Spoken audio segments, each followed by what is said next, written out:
Okay, so my name is Knomaad.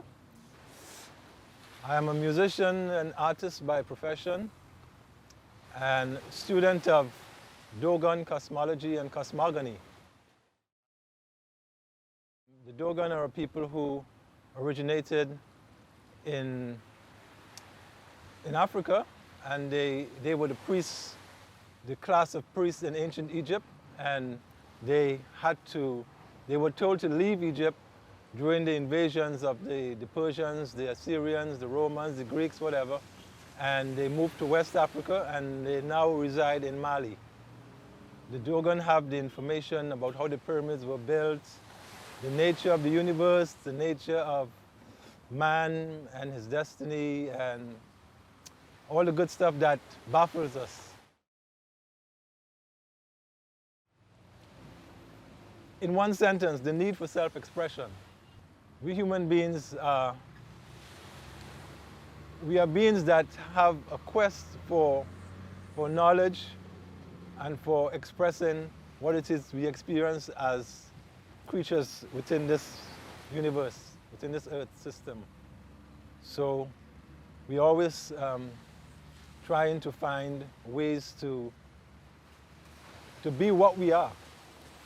But the problem is that we really don't have the true story of our origin anymore. It's all mixed up now.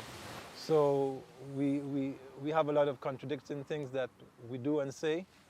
And so we still have the big query of what is life, what is man, where we're going, where we come from. We still, even though most of the answers can be found, if we go back to the correct source.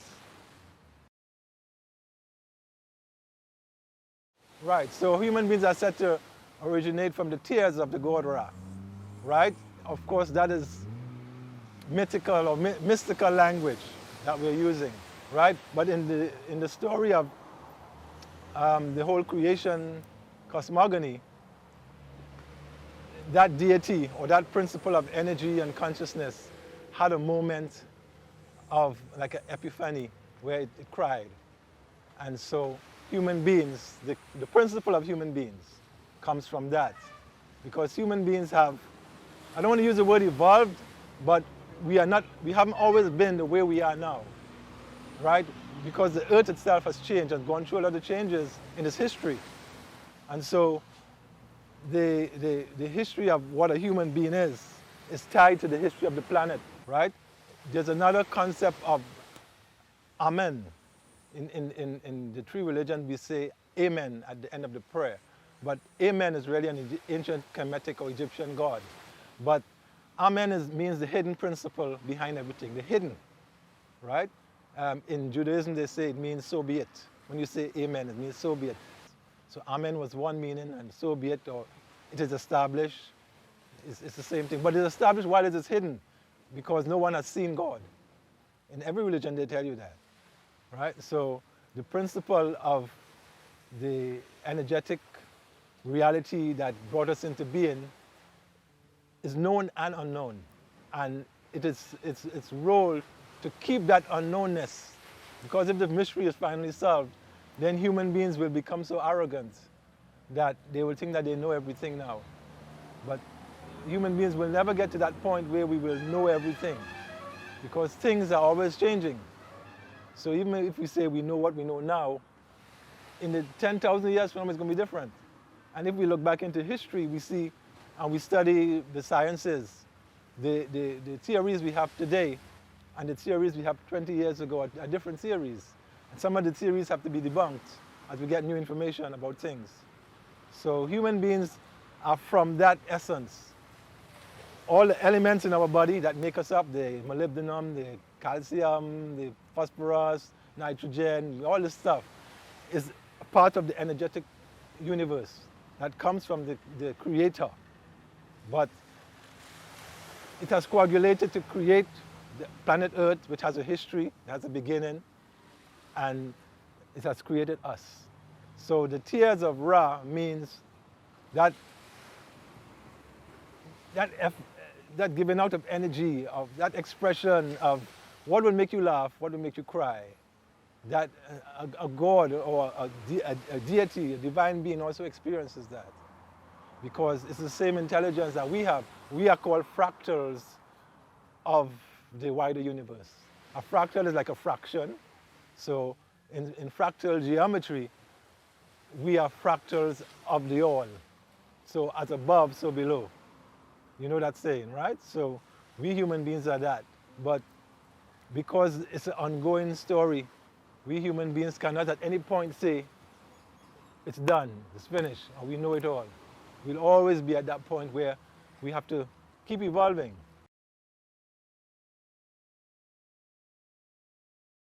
We have limited powers because of the concept of physicality, right? Because when atoms coagulate and create molecules, and then molecules divide and become sentient and respond to the environment, right? There's always the environment and the element that are interacting. So there's always a limitation, a boundariness that defines what everything is. So we humans, we have limited powers. At the physical level, we have what we call the five senses, right? There are other creatures who have heightened senses more than human beings. Like bats can hear at a higher frequency, dogs can hear than the human being, right? But we human beings are, okay, so if this is the range of powers, we human beings are in the center here somewhere, right? Well, maybe not even the center, we're probably down here, right?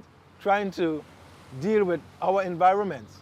And the other powers that are above us, the other possibilities and energies are all part of the, we could call the word matrix, right, of the universe. And so we human beings are not all powerful. We are limited beings. But the limitedness of our beingness is the beauty of our existence. Because we have to learn, we have to experience, we have to grow. Sometimes we have to fall down in order to learn. And so we have to be careful not to think in terms of power. Human beings, most of the power we have is power to use the brain and the environment, interact with what we see around us, and innovate something. We rage against ourselves and our fellow men and women because we don't have all the answers to our existence. And in trying to find those answers, we come up against the reality of our limitations. And some of us can handle the limitations well and accept them. Some can't. And in the inability to deal with our weaknesses and our limitations, we create myths about ourselves. So, for instance, racism, superiority. One person thinks because of his conditions, you know, his physicality, his color, his type of hair, he is better than somebody else who is different, right? So, but that's a level of ignorance. Now, if they really understood where their own physicality has come from, they will see that it actually comes from within the same matrix of elements and minerals and, you know, and the interaction of the abstract with the real. When I say the abstract, I mean, take an atom. An atom is not a sentient being will come and talk to you, but it's a seed of what can be. So at a level we can say it's abstract, right? So we as human beings, because of this limitation of knowledge of ourselves and of the reality, we create myths about ourselves. And those myths, because we are emotional beings as well, those myths can become theories that we hold dear to. And because we live in a world that offers us challenges, we would rather be in a better position than we are. And the other person over there might be in that position. And so you want to go over there and take his. So it's basically because we're not in touch with the reality of our origins and able to accept that. If we can understand that and teach that as a system across the globe, then you'll find that things like racism and religious differences would lessen. And people would say, oh, okay, we actually the same. You know, we just like the birds. Thousands of different kinds of birds exist, but they don't go around killing each other, right? So because we have the brain, the higher function of the brain, we are challenged to deal with our reality and not having a deeper, you could call it love, yeah? It's a cliched word, but not having a deeper love of ourselves and knowing that ourselves are connected to the next person. Okay, we look at history and we know, okay, before the Europeans came here in the Caribbean, the native people were here. The native people they came up from South America, right? They use the word Amerindians today, but they didn't call themselves that, you know. Where from Trinidad was called Kairi. Barbados was called Ituri Ganaim, right? St. Lucia had a name, Ayanora, I think, and the other islands. So the native people brought their culture and their religion here. Of course, they came from the Mesoamerican civilization. They were connected to that, the Olmecs, the Maya and stuff. And so they had their own religious expressions, which today is called paganism. I wouldn't call it that. But when the Europeans came, the Europeans, we know, had Christianity because they were made Christian by the Romans. The Romans had conquered Egypt and Palestine area, and then they adopted the Jewish religion and made Christianity. And later on, Islam came, and so we also have Muslims. So the Caribbean people, the Europeans brought Christianity. The Africans who were brought here, a great majority of them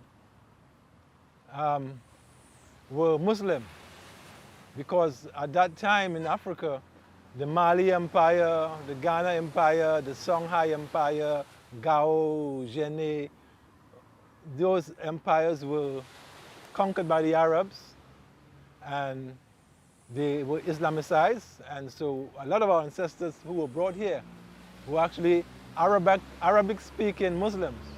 A lot of people don't know that, right? That has been hidden. But a lot of them, they weren't illiterate. A lot of them were reading the Quran and they knew all about the Abrahamic religion and all that. The only difference is that they weren't worshiping Jesus. In Islam today, we know they still don't worship Jesus as the Son of God, as a prophet. They respect him. So we have the native Mesoamericans with their religion, right? The Europeans with Christianity, Africans coming here mainly with Islam and traditional religions, right? What we call today voodoo or voodoo. Ifa from the Nigerians and many other indigenous African religions came here.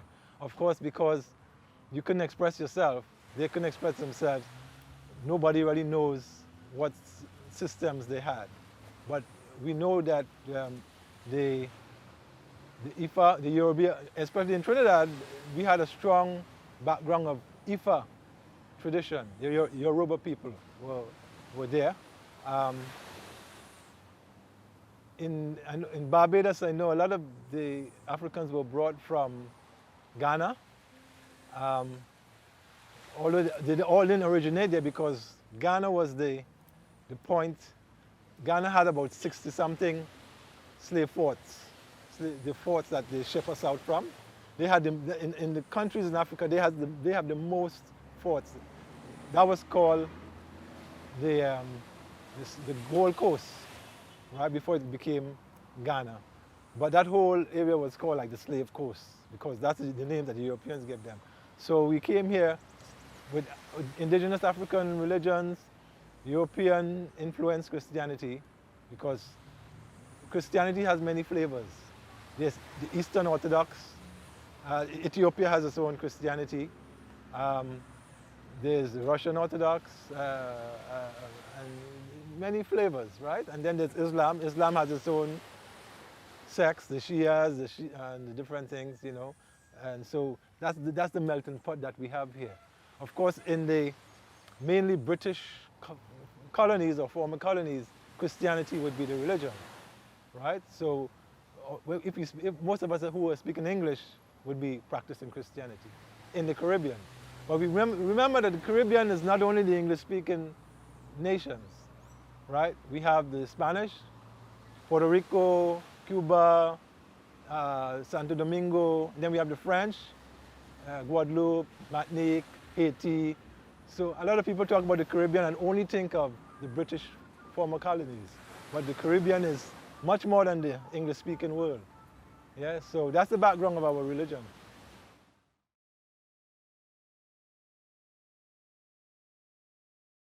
So for most of us who have been colonized by Europeans, the indoctrination was forced, right? It wasn't forced at the point that they brought us, because they didn't want us to be part of that, right?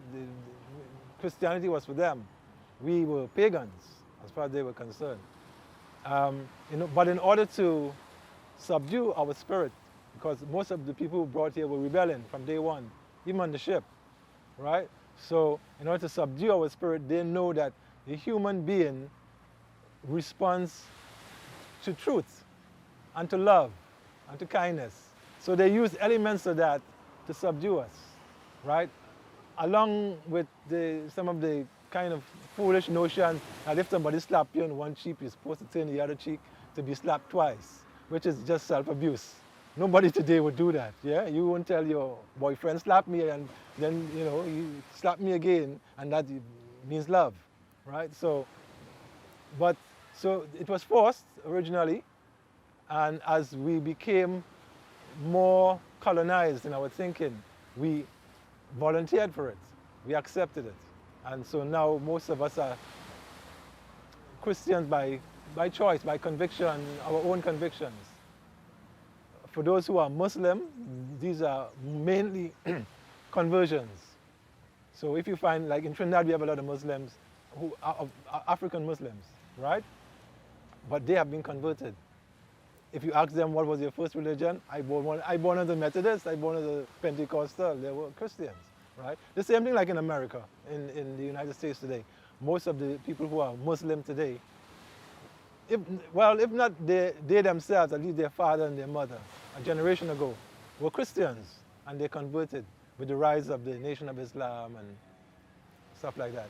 So, and the other way, take for instance, there are people who are returning now to African religions, right? Like we have a large Ifa following in Trinidad. And so this is in a way it's a conversion, but it's not a forced conversion, it's a conversion by choice, right? I choose to leave those things behind, the other things, and return to an African religion, which at a cathartic level, it's a liberation experience. Yeah? They exist because of the political structure of the Caribbean, of the islands. So we live in what is called a democracy, right? So we are taught that in a democracy, we have to coexist. So in a way, we're kind of forced to coexist, but if we were left to ourselves, barbarism would ensue. And we would be fighting each other. Just like you see in certain parts in the Middle East, right, where there's a clash between like Islam and Judaism. And every day they're at it, at some level, yeah? So, yes, there is, because of the political structure, right? So to me, the political structure is much more influential at controlling us that way, rather than the religions themselves. Because if the political structure is not there, then all hell could break loose.